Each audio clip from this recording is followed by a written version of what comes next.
Jack, unfortunately, gets taken advantage of quite a bit. Even quite early on in the film, a monk, of all people, rips him off and steals his horse, trying to swap them for magic beans.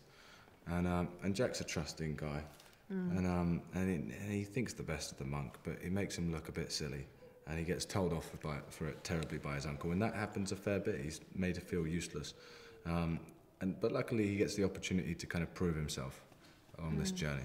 Also, both characters are surviving without either both of their parents or one of them. You know, my mum is dead, and both of Jack's parents are dead. So there's a definite kind of history of kind of upset and mistrust and missing them and wanting to kind of do good and stick by them and become something, and not just kind of, you know, remembering them and what they brought to them. That's how they came to know the story of the giants, is because of their parents. You know, my mum used to read it to me, and his dad reads it to him. So they're both they both haven't had an easy ride. So yeah.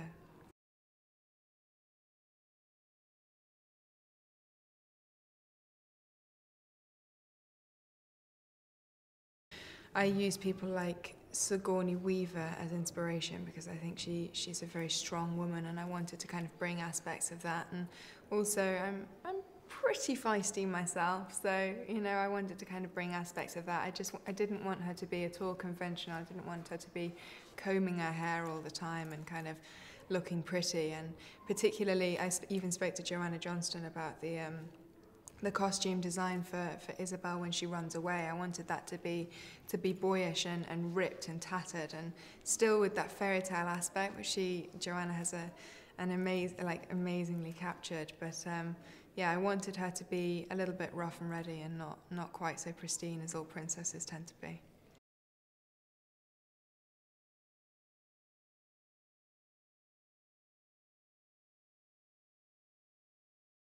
It's just a different form of acting, you know. With the green screen, it's a lot of trust in other people and them explaining what will be there and the timings of everything, so that you can kind of relate to those and not look stupid when you finally watch the screen and realise that you're not reacting to what you thought you were and at the right time. And then the motion capture is just, you know, we were involved with that, but I think the phenomenal thing on that is managing to see how subtle a performance someone like Bill Nighy can give, but then see that transformed onto the lead giant's face and features, and that's something that's really spectacular to see.